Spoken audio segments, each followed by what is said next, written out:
NPR.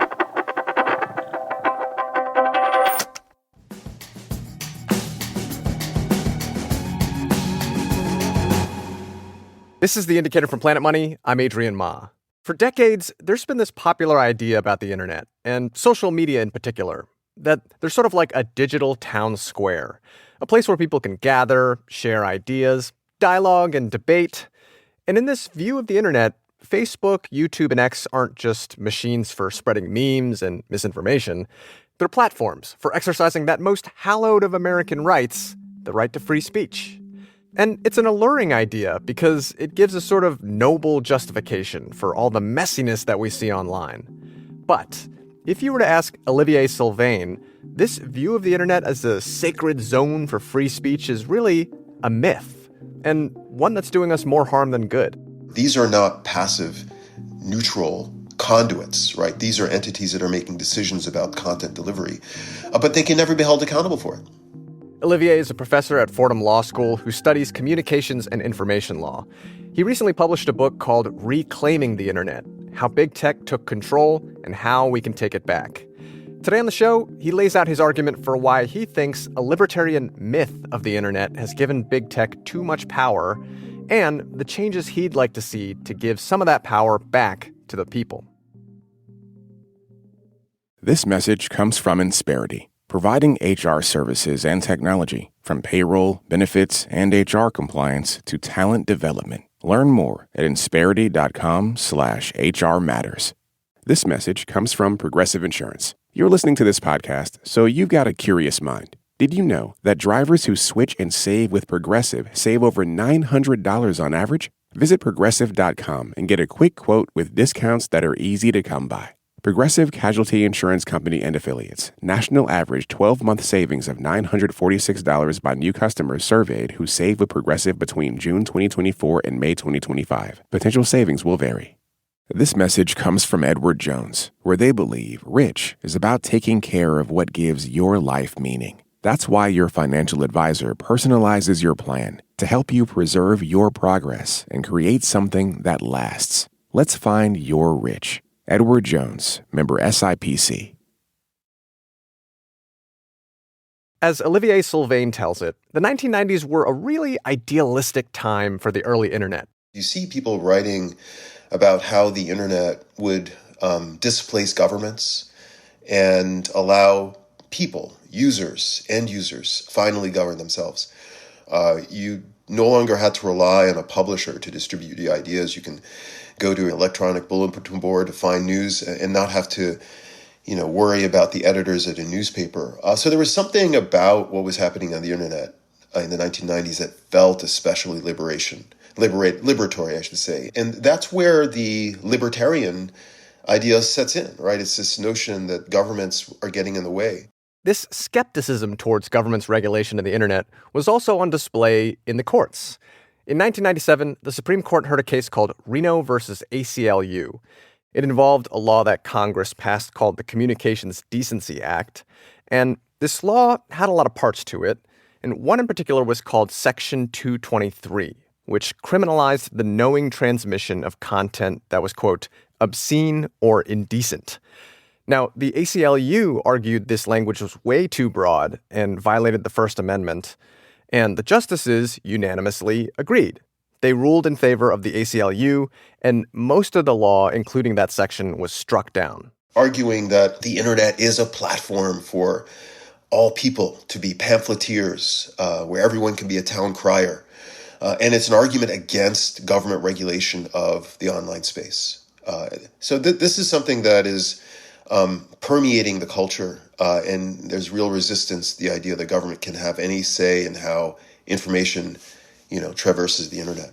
And that resistance was also evident in another part of that law, which actually remains intact to this day. Say it with me if you know it, Section 230. As we've talked about before, courts have interpreted Section 230 as giving internet companies broad immunity for content that's posted by their users. And the reason is because if companies had to be careful about all the content that is passing through their servers, they would never go into business. And so advocates in Congress pushed for an immunity. a provision that says you cannot hold these companies responsible for third-party content. And this immunity helped the internet as we know it flourish. It flung open the doors for the creation of vast social networks and apps that let people hail rides from strangers and rent out their apartments to strangers. And without companies having to be worried about being sued into oblivion from what their users say on their sites. But the problem was that this immunity also meant these tech platforms wouldn't face legal consequences if its users spread misinformation or hate speech or content that encourages risky behavior or even self-harm. Economists use the language of externalities, right? These are companies that never internalize the externalities of their distribution of content. In other words, the companies reap the upside, but they're almost entirely insulated against the downside. So polarizing content, even if it holds people's attention, is not something these companies worry about to the extent that it's harmful to society. Or discriminatory content, right? The delivery of ads to particular people based on protected categories like gender or age or race. That too is something that companies have said they're not responsible for. For years, companies have successfully used Section 230 as a shield from liability for these kinds of harms. Olivier argues this immunity, along with the persistent idea that these are just platforms for free speech, has given big tech too much power. And in his book, he argues that certain changes are needed if consumers are going to take some of that power back. For one thing, he says, we as a society have to let go of the notion that social media is just a digital town square, that they're simply platforms where users can express their free speech rights. To say that these are platforms, first of all, is a head fake. It's misdirection. Platform connotes to me, and I think the term itself connotes a kind of neutral facilitator for the articulation of some event or something. Think of a stage or something like that. It's a powerful metaphor. But the companies that are blasting your messages out to the world are not simple platforms. These are companies that engineer the online experience. And this is not about free speech, but about optimizing their bottom line. In short, these companies are in the business of harvesting our data and selling our attention to advertisers. And this more cold-eyed view of tech companies seems to be gaining traction lately, not just in public opinion, but also in the courts. As we recently covered on the show, juries in California and New Mexico found Meta and Google liable for designing products that were addictive and failed to protect minors. On top of taking a more skeptical stance, though, Olivier argues we also need a set of economy-wide legal reforms that rein in the business model for these companies.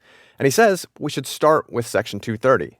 First, I would like to see a narrowing of the legal protection under Section 230. One that at least makes it clear that companies are responsible when they know that their services are causing harm. Second, he says we need some new data protection laws. There is no comprehensive data protection law in the United States. California famously has a protection for its residents, but the United States doesn't in the way, say, the EU does, or Brazil does, or even China does, right? I would like to see that. Specifically, he'd like to see limits on how companies are allowed to collect and use our data, and also require companies to be more transparent about the algorithms that they use to target content. Olivier thinks changes like these would help correct for some of the power imbalance between, say, social media companies and their users, but it would also affect our approach to another world-changing technology, AI. And in this way, he says, today feels a lot like the 1990s. There are very similar arguments that proponents of the technology are making about regulation. They're advancing a libertarian view. That is to say, any regulation of AI will get in the way of innovation and competitiveness, and some even say in the way of expressive free speech rights. They're saying this even as people are witnessing consumer harms. In other words, we've been down this road before. From the early days of the internet, many of us were convinced that it would be the great democratizer, something that distributed power rather than concentrated it. Now, Olivier says he's worried that we might be in danger of making the same mistake. This episode was produced by Angel Carreras and engineered by Kwesi Lee. It was fact-checked by Vito Emanuel. Cake and Cannon is our editor, and The Indicator is a production of NPR.